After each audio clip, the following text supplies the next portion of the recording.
안녕하세요. 금강경 이야기가 계속 이어집니다. 직영공덕분의 세 번째 이야기입니다. 첫 번째로 아침, 점심, 저녁 간지스강의 모래알보다도 많은 그러한 몸을 보시한 사람은 무한한 공덕을 지었다. 이런 말을 합니다. 두 번째로 이 금강경의 가르침이 설해지는 것을 듣고 비방하지 않는다면 그 사람이 얻을 수 있는 공덕의 양은 훨씬 더 많다 그랬습니다.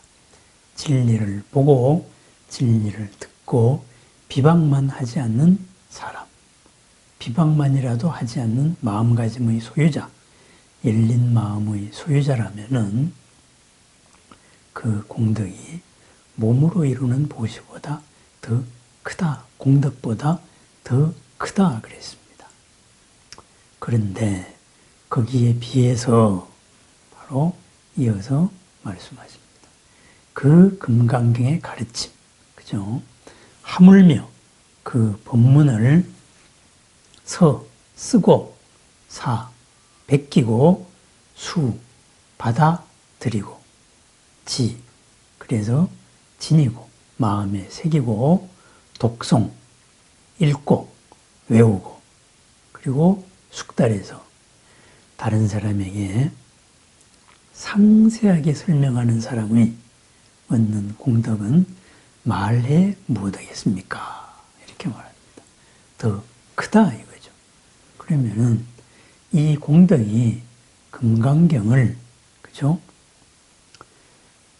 쓰고 베끼고 그리고 익히고 그리고 설명해 주는 이 공덕이 더 크다 하는 이유가 있어야 될 거 아닙니까? 그 이유가 바로 다음에 이어지는 문장입니다. 수보리여 이 법문은 실로 불가사의하고 다른 어떤 법문과도 견줄 수가 없습니다. 여래께서는 최상의 삶에 들어선 중생들의 행복을 위해서 그리고 최선의 삶에 들어선 중생들의 행복을 위해서 이 법문을 가르치셨기 때문입니다.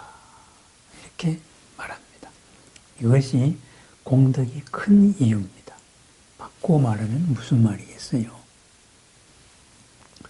부처님께서 이 금강경의 가르침을 설하신 것은 그렇죠? 최상의 삶을 살려는 자 그리고 최승의 삶을 최선이죠. 가장 훌륭한 최선의 삶을 살려는 사람들을 위해서 이 경전을 설하셨기 때문이다 그랬습니다. 그렇다면 말을 바꾸면 뭐겠습니까? 이 경전 금강경의 가르침을 받아들인 사람은 최상의 삶을 살게 된다. 그리고 가장 훌륭한 삶, 최선의 삶을 살게 된다. 바로 그렇기 때문에 그 최상과 최선의 삶이 이룰 수 있는 공덕은 한량이 없다. 이렇게 말하고 있습니다. 그럼 여기에서 우리는 최상의 삶, 그죠? 현장스님의 번역은 이랬습니다. 위욕, 요익, 예? 최상승, 제유정, 그죠? 최상승, 최상, 가장 높은 수레를 타고 나아가는 자들, 그러한 자들을 이롭게 하기 위해서 이 가르침을 설하셨다. 그죠? 요익, 최승승, 제유정. 가장 훌륭한 그러한 수레를 타고 나아가는 자, 그런 사람을 위해서 이 가르침을 설하셨다. 그래서 최상과 최승으로 나옵니다. 구마라 집스님께서는 대승을 발하는 자를 위해서 설했다. 그리고 위발 대승자설, 위발 최상승자설, 가장 최상승으로 나아가는 일을 위해서 설했다. 이렇게 해서 같은 내용인데 뉘앙스가 조금 다릅니다. 어쨌든 가장 훌륭한 삶, 그죠? 위 없는 삶, 최상이죠. 그것은 어떤 삶일까요? 거기에는 우리 인류가 공통적으로 꿈꾸어온 여러 가지가 있습니다. 인류의 원형적인 그러한 욕망이 있다 이 말입니다. 부처님의 가르침에도 수많은 비유가 나오지만은 이번에는 조금 다른 사례를 한번 들어보겠습니다. 우리 인류 역사에서 기록으로 된 가장 오래된 기록이 있습니다. 남아있는 기록으로 가장 오래된 기록이 있습니다. 그것이 수메르 점토판 문자입니다. 그런데 거기에 길가메시라는 분이 있었습니다. 그죠? 우리 당군 할배보다도 한 300년 전 앞서는 서기전으로 한 BC 2600년 이때에 실존하고 살았던 사람이죠. 이 사람에 대한 여러 설화 가운데 이런 게 있습니다. 이 사람이 젊어서 여러 가지 공을 세우고 왕이 되고 여러 가지 세속적으로 할 수 있는 건 다 했습니다. 그런데 어느 날 친구가 죽었습니다. 그렇게 해서 갑자기 이 죽음의 문제를 극복하고 싶었습니다. 그래서 이 죽음을 극복하는 것, 영생의 길을 한번 찾자. 이렇게 해서 이제 찾아갑니다. 그래서 수많은 고생을 하고 과정을 거쳐서 마침내 그 영생의 열쇠를 얻습니다. 깊은 바다의 가장 빗바닥, 시면에서 가시 가득한 해초입니다. 그 해초를 건져 올려서 그 해초를 굳게 잡아서 먹으면은 그것은 영생을 얻는다. 이런 말을 듣고 한숨에 깊은 바다 속으로 내려가니까 정말로 그런 가시덤불 가득한 이런 게 있는 거예요. 그래서 그거를 스스럼 없이 손에 피가 남도 무릅쓰고 꽉 붙잡아서 잡아 올렸습니다. 그래서 이제 영생을 얻게 됐습니다. 그랬을 때 이 길가메시가 생각을 한 게 뭐냐? 나 혼자 이렇게 영원히 잘 살 것이냐? 아니다. 그죠? 고국으로 돌아가서 모든 노인들이 이 가시를 잡고 그래서 영생을 얻게 하겠다. 이렇게 해서 돌아옵니다. 돌아오다가 강가에서 호숫가에서 목욕을 하고 한잠 자는 동안에 뱀이 그 가시 덩어리를 훔쳐서 싹 입에 물고 도망가 버렸다고. 이런 설화입니다. 어쨌든 가장 훌륭한 삶, 그죠? 영생입니다. 그런데 가장 훌륭한 삶, 안 죽는 거죠.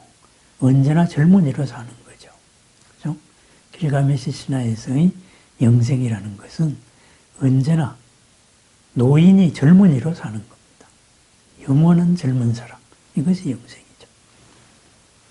어쨌든 자기가 이 영생을 할 수 있는 방법을 찾았을 때 맨 처음에 떠오르는 것이 이것을 같이 더불어서 같이 오래 살자 이겁니다. 그렇습니다. 이런 것이 우리 인류의 꿈입니다. 왜 그러냐? 우리 사람들은 사람과 사람 사이에서 살면서 같이 영생하지 못하기 때문입니다. 그죠? 서로 제로섬 게임으로서 이렇게 부닥치기도 하고 그리고 여러 가지 복잡다단한 사건들이 생깁니다.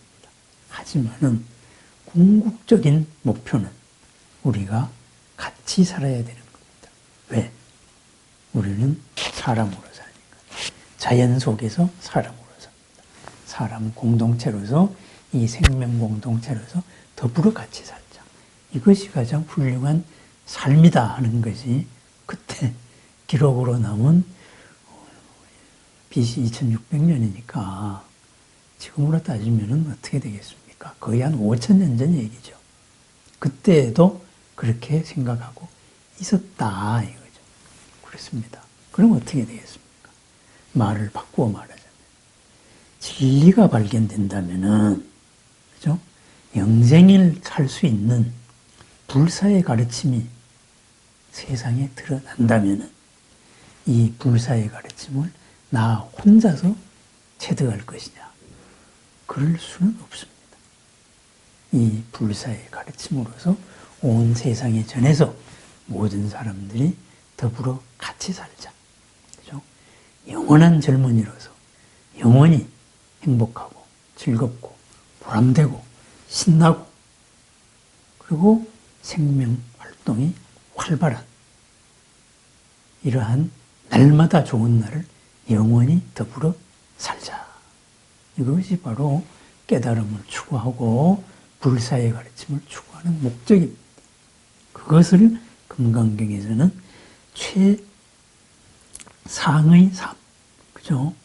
최상의 삶, 그리고 최승승, 가장 훌륭한 삶, 최선의 삶이죠.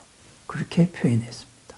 그러면은 최상과 최선의 삶을 사는 사람들은 더불어 모든 사람들이 최상과 최선이기를 원합니다.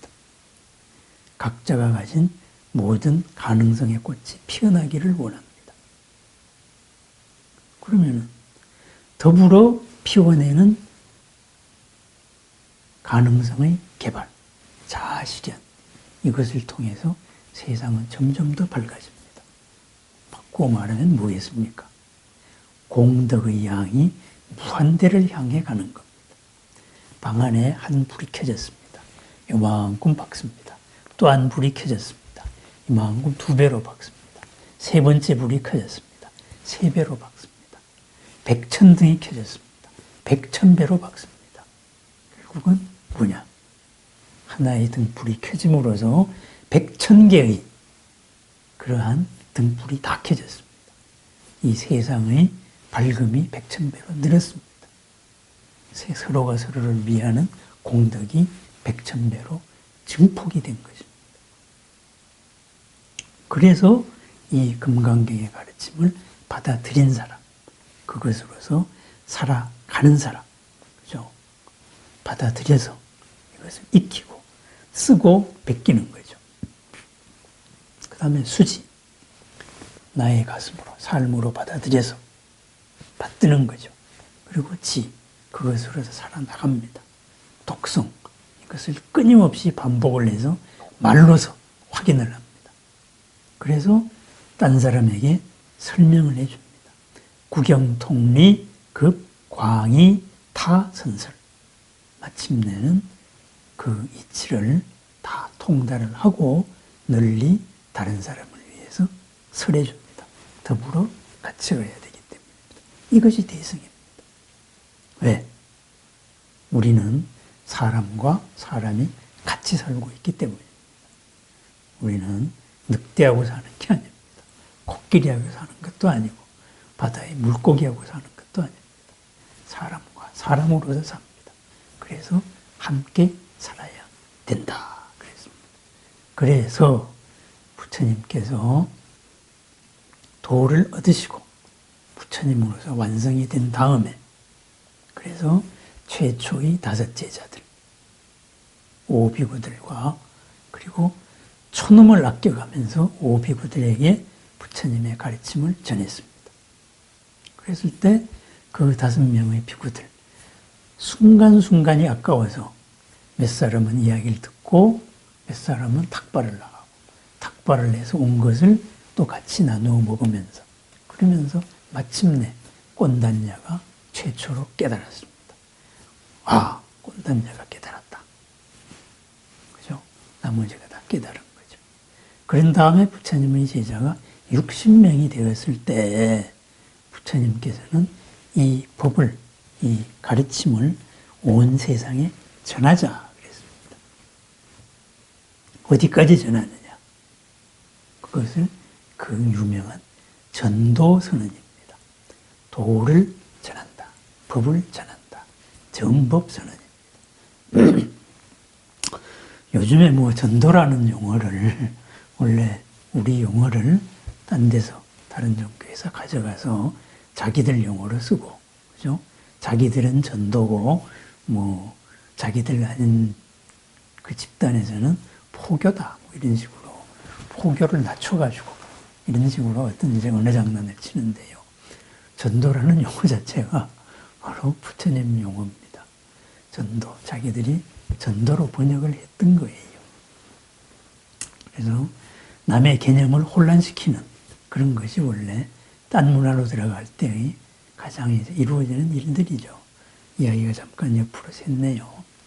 우리는 뭐 그렇게 용어가 혼란이 온다 해도 그런 데에 넘어갈 필요가 없습니다. 원조는 원조입니다.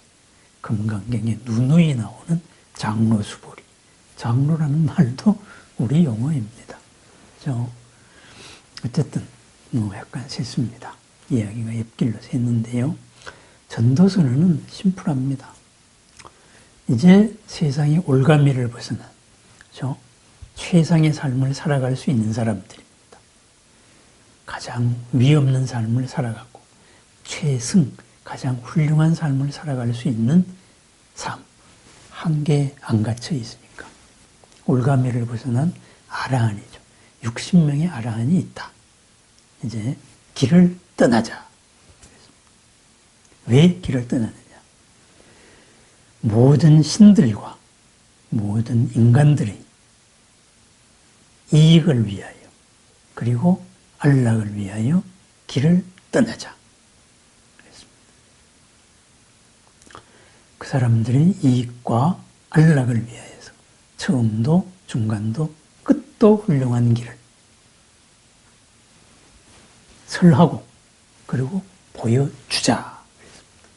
같은 길을 두 사람이 가지 않는 60명의 육신방향으로 각자의 삶을 굳건하게 개척해 나가는 그러한 법을 전하자 그랬습니다. 그렇습니다. 우리 부처님의 법도 처음에는 부처님께서 개인적인 이 한계, 고의 문제를 풀기 위해서 출가를 하셨지만 마침내 진리와 하나 되고 보니까 이 진리와 하나 된 가르침이 모든 사람에게도 다 그렇게 돼야 되겠다. 해서 모든 천신들까지, 모든 인간들까지, 하늘 끝까지, 땅 끝까지 이 가르침을 전하자. 이렇게 말했습니다. 결국은 무슨 말입니까?